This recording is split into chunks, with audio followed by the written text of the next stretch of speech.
Bismillahirrahmanirrahim. Students, today our lecture on alpha, beta, and gamma decay. As you know, alpha, beta, and gamma decay is a nuclear process, is a radioactive process in which alpha, beta, or gamma particle radiations are emitted from the radioactive nuclei. लेकिन इनकी emission कैसे होती है इसको हम थोड़ा सा discuss करेंगे और साथ साथ देखेंगे कि इनके चार्ज नंबर पर और मैस नंबर पर after emission of alpha beta and gamma radiation क्या फर्क पड़ता है। तो फर्स्ट ऑफ ऑल हम देखते हैं ये जनरल एग्जांपल से कि इनके क्या चेंजेस आ रही हैं न्यूक्लियस पेरेंट न्यूक्लियस के एटॉमिक नंबर और मैस नंबर पर after decaying of alpha beta particle और गामा रेडिएशन। तो अगर हम अल्फा पार्टिकल की बात करें, जब अल्फा डिके होता है, आपको पता होना चाहिए अल्फा डिके जो है it is these are helium nucleus और इसमें दो प्रोटॉन्स और दो न्यूट्रॉन होते हैं। लेकिन अल्फा डिके के बाद ये जो पेरेंट न्यूक्लियस है वो उसके एटॉमिक मास में 4 की कमी आती है और एटॉमिक नंबर में 2 की, मतलब उसमें 2 प्रोटॉन निकलने से एटॉमिक चार्ज नंबर 2 कम हो गया और 2 प्रोटॉन और 2 न्यूट्रॉन के एमिशन से जो मास नंबर है उसमें भी 4 की कमी आ गई। तो अल्फा डिके में पेरेंट न्यूक्लियस जब डॉटर में कन्वर्ट होता है तो उसका एटॉमिक नंबर 2 और मास नंबर 4 कम होता है। बीटा डिके में पेरेंट से डॉटर न्यूक्लियस जब की कन्वर्जन होती है तो एटॉमिक नंबर एक बढ़ जाता है लेकिन मास नंबर वही रहता है। बच्चे यहाँ थोड़ा सा कंफ्यूज होते हैं तो मैं क्लियर कर दूं। बीटा डिके असल में बीटा जहां पर हम जो बात कर रहे हैं बीटा डिके एक्चुअली बीटा जो है ये इलेक्ट्रॉन होता है, इलेक्ट्रॉन पर नेगेटिव चार्ज है और अंदर अगर हम देखें पेरेंट न्यूक्लियस में न्यूट्रॉन की कन्वर्जन हो रही होती है प्रोटॉन में। तो इसीलिए न्यूट्रॉन एक प्रोटॉन और इलेक्ट्रॉन में कन्वर्ट होता है, वो इलेक्ट्रॉन बीटा पार्टिकल की शक्ल में बाहर निकल जाता है और जो प्रोटॉन है वो फिर ज़ाहिर न्यूक्लियस डॉटर न्यूक्लियस में ही रहता है। तो प्रोटॉन एक बढ़ जाता है जबकि मैस नंबर पे कोई फर्क नहीं पड़ता। देखो ना, अगर एक न्यूक्लियर न्यूट्रॉन प्रोटॉन में कन्वर्ट हो रहा है तो अगर एक न्यूट्रॉन कम हो रहा है तो प्रोटॉन बढ़ भी रहा है, तो टोटल मैस नंबर जो है वो तो वही रहेगा लेकिन प्रोटॉन के बढ़ने से चार्ज नंबर एक बढ़ जाएगा। तो बीटा डिके में हम फिर कह सकते हैं ओवरऑल एटॉमिक नंबर एक बढ़ जाता है और एटॉमिक मैस वही रहता है। गैमा मिशन की हम अगर बात करते हैं तो गैमा मिशन कुछ भी नहीं है सिवाय न्यूक्लियस के रिलैक्सेशन के, कि एक न्यूक्लियस गैमा डिके के बाद रिलैक्स हो जाता है। तो पहले उसको क्या होता है, न्यूक्लियस को गैमा डिके से पहले उसमें उसके पास कुछ एनर्जी होती है, इतनी एनर्जी नहीं होती कि वो पार्टिकल मिट कर सके, but parent nucleus have some amount of energy और उस एनर्जी की वजह से उसके अंदर न्यूक्लियन एक्साइटेड स्टेट में होते हैं और वो एनर्जी मिट करना चाहते हैं in the form of photon. तो वही गैमा डिके के बाद प्रोटॉन और न्यूट्रॉन जो पेरेंट न्यूक्लियस के प्रोटॉन और न्यूट्रॉन यानी एटॉमिक नंबर और मास नंबर पर कोई फर्क नहीं पड़ता लेकिन उसके अंदर न्यूक्लियन की स्टेट्स पर फर्क पड़ता है और वो रिलैक्स हो जाता है न्यूक्लियस और ग्राउंड स्टेट में आ जाता है after decaying of gamma rays. हम यहाँ पर कुछ एग्जांपल पर्टिकुलर एग्जांपल स्पेसिफिक देख लेते हैं। जैसे यूरेनियम 235 में जब बीटा पार्टिकल अमिट होते हैं, बीटा डिके होता है तो उसके जो यूरेनियम है वो थोरियम में कन्वर्ट होता है और यूरेनियम का एटॉमिक मास 235 से 231 हो जाता है जबकि मास एटॉमिक नंबर 92 से 90 हो जाता है। तो ये दो चार्ज नंबर में कमी आ गई और 4 न्यूट्रॉन में कमी आ गई, चार्ज मैस नंबर में कमी आ गई 4 की। तो ये वही हुआ कि अल्फा पार्टिकल में चूंकि 4 न्यूक्लियन होते हैं तो मैस नंबर 4 कम हो जाएगा और चार्ज नंबर जो है वो 2 कम होगा 2 प्रोटॉन के निकलने से।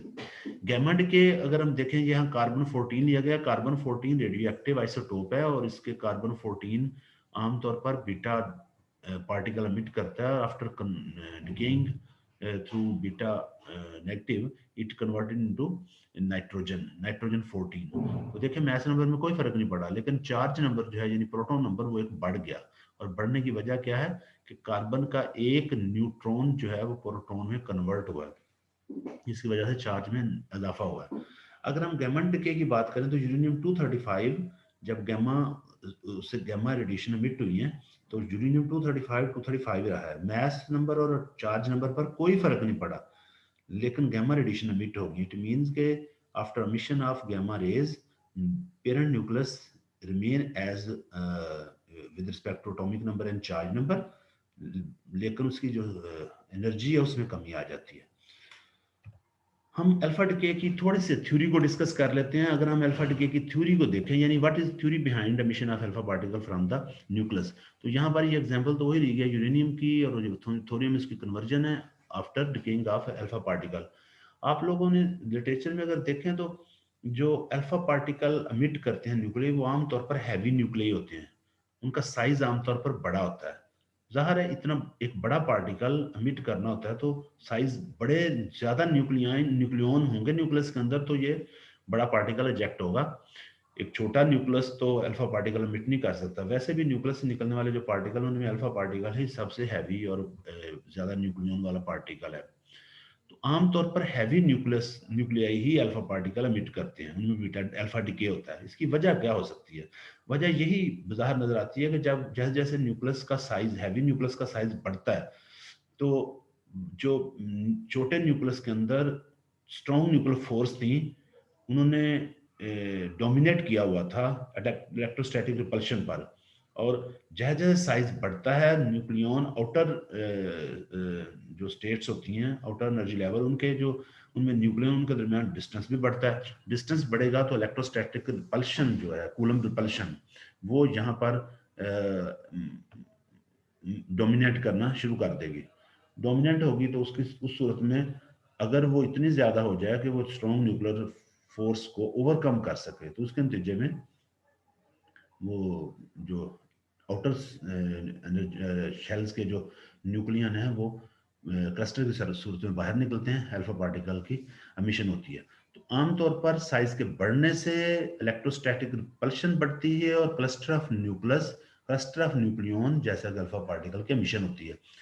लेकिन यहाँ पर एक प्रॉब्लम आता है, बट बिफोर दैट आप लोग नीचे ये एक एग्जांपल देख लें। जैसे ये रेडियम है, रेडियम में अगर 226 में देखें तो अल्फा पार्टिकल के एमिशन के बाद वो रेडॉन में कन्वर्ट हो जाता है 222 में। और इसकी देखें 4 की कमी आई मैस नंबर की, और 2 की प्रोटॉन नंबर की कमी आई है। तो ये जो रेडियम है ये भी एक हैवी न्यूक्लियस है। यहाँ पर एक बहुत बड़ा प्रॉब्लम था ड्यूरिंग एजेक्शन ऑफ अल्फा डिके, कि न्यूक्लियस के अंदर अल्फा पार्टिकल जो बाहर आना चाहता है, उसके पास एनर्जी है 4 to 9 मेगा इलेक्ट्रॉन वोल्ट, और जो बैरियर है न्यूक्लियस के अंदर वो आमतौर पर 25 मेगा इलेक्ट्रॉन वोल्ट का होता है। तो फिर ये कैसे पॉसिबल है कि एक कम एनर्जी रखने वाला अल्फा पार्टिकल कोलंबिक बैरियर को क्रॉस कर सके, 25 मेगा इलेक्ट्रॉन वोल्ट वाला कोलंबिक बैरियर? तो ये पॉसिबल नहीं है। इसका मतलब अल्फा पार्टिकल कभी भी उससे बाहर नहीं आ सकता न्यूक्लियस से। तो ये लेकिन बाहर तो आ रहे हैं, अल्फा पार्टिकल की इजेक्शन तो होती है रेडियोएक्टिव फिनोमेना के जरिए। तो फिर ऐसा कैसे पॉसिबल था? ये इसका जो सोल्यूशन है वो 1928 में जॉर्ज गेमाओ ने दिया था। जॉर्ज गेमाओ ने यहाँ पर जो कॉन्सेप्ट इस्तेमाल किया था वो क्वांटम टनलिंग का कॉन्सेप्ट इस्तेमाल किया था। क्वांटम टनलिंग को आप क्वांटम मैकेनिक्स में आप लोगों ने पढ़ा होगा कि कोई भी रेडिएशन, कोई भी वेव, क्वांटम पार्टिकल आपको पता है वेव लाइक प्रॉपर्टीज भी रखता है, और वो उसकी प्रोबेबिलिटी होती है किसी पोटेंशियल वेल से, किसी बैरियर से गो थ्रू होने की by the process of quantum tunnelling.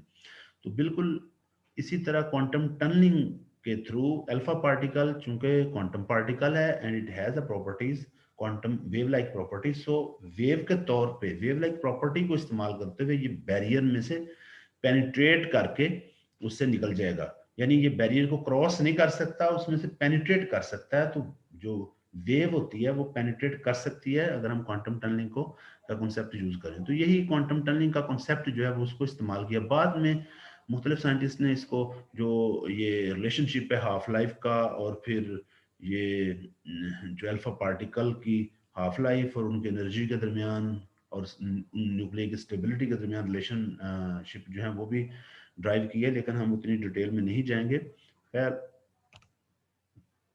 अगर हम बीटा डिके की बात करें तो बीटा डिके मैंने आपको बताया, बीटा डिके जो है ये बीटा पॉजिटिव डिके भी हो सकता है, बीटा माइनस डिके भी हो सकता है। यहाँ पर ये बीटा माइनस डिके है, यहाँ पर नेगेटिव साइन है। तो अगर आप लोग देखें कार्बन 14 जब बीटा डिके करता है, यानी इलेक्ट्रॉन जब इसमें से इजेक्ट होगा, तो ये कार्बन 14 नाइट्रोजन 14 में कन्वर्ट हो जाएगा। इसका न्यूट्रॉन 8 से 7 रह जाएंगे और प्रोटॉन 6 से 7 हो जाएंगे। न्यूट्रॉन कम हो गया एक, प्रोटॉन एक बढ़ गया, असल में न्यूट्रॉन प्रोटॉन में कन्वर्ट हुआ है। तो इस कन्वर्जन के बाद एक नेगेटिव इलेक्ट्रॉन, एक नेगेटिव पार्टिकल जो है वो मिट हुआ है, जो कि इलेक्ट्रॉन की शक्ल में। अब यहाँ पर अगर आप लोग देखें तो वो जो conservation laws of nuclear reactions आप लोगों ने देखे होंगे, उन अगर रिएक्शंस की हम बात करें तो उनमें एक लॉ था कंजर्वेशन ऑफ एंगुलर मोमेंटम। तो यहाँ पर कंजर्वेशन ऑफ एंगुलर मोमेंटम जो है वो भी अप्लाई होना चाहिए, तभी ये रिएक्शन पॉसिबल है। लेकिन ऐसे रिएक्शन तो हो रहा है, यानी प्रोटॉन कार्बन 14 जो है वो नाइट्रोजन 14 में कन्वर्ट हो रहा है। तो कैसे ये इसकी, लेकिन कंजर्वेशन इसकी जो है वो वैलिड नहीं हो रही। कंजर्वेशन ऑफ एंगुलर मोमेंटम का जो लॉ है वो यहाँ पर अप्लाई नहीं हो रहा।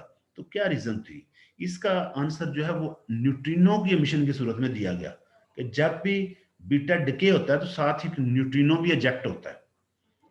बीटा डिके के साथ एक न्यूट्रिनो भी इजेक्ट होता है, और वो न्यूट्रिनो जो है वो एक्चुअल में उस स्पिन को या उस एंगुलर मोमेंटम को कंजर्व करता है। मसलन आप लोग देखें, अगर यहाँ पर 14 न्यूक्लियन हैं तो लेफ्ट साइड पर, तो राइट साइड पर भी 14 ही न्यूक्लियन है, तो इन दोनों का स्पिन तो बराबर होगी। लेकिन इलेक्ट्रॉन जो इजेक्ट हो रहा है इसकी स्पिन की वजह से, क्योंकि फर्मियन है ये और फर्मियन की स्पिन हाफ होती है, इसकी स्पिन की वजह से राइट हैंड साइड में जो प्रोडक्ट है उनका एंगुलर मोमेंटम ज्यादा होगा। उस एंगुलर मोमेंटम को कंजर्व करने के लिए यहाँ न्यूट्रिनो का कॉन्सेप्ट दिया गया। तो इलेक्ट्रॉन के साथ ये भी समझा गया कि न्यूट्रिनो एक इजेक्ट होता है, but that neutrino is not a neutrino, it is anti neutrino, क्योंकि उसकी स्पिन जो है वो -1/2 लेनी पड़ेगी, तभी ये लॉ कंजर्व होगा।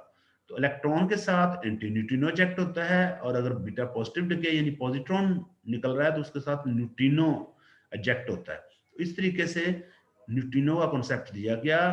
तो ये रिएक्शन जो है ये फिर कंजर्वेशन ऑफ एंगुलर मोमेंटम को भी प्रूव कर रहा है। यहाँ पर फिर इस तरह ये रिएक्शन वैलिड होता है, क्योंकि यहाँ पर सारे कंजर्वेशन लॉ जो है अप्लाई हो रहे हैं। अगर हम बीटा प्लस की बात करें तो बीटा प्लस में एक एक्चुअल में एक प्रोटॉन जो है वो कन्वर्ट होता है न्यूट्रॉन में, और उस सूरत में पॉजिट्रॉन एमिट होता है। ये पॉजिट्रॉन है, this is a positron, anti particle of electron.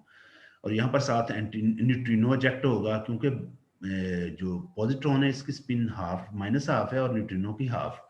तो यहाँ पर angular momentum, law of conservation of angular momentum तो नजर आ रहा है, लेकिन जो चीज थोड़ी कंफ्यूज कर रही है वो ये है कि प्रोटॉन लाइट पार्टिकल है, how proton can be converted into neutron during beta decay.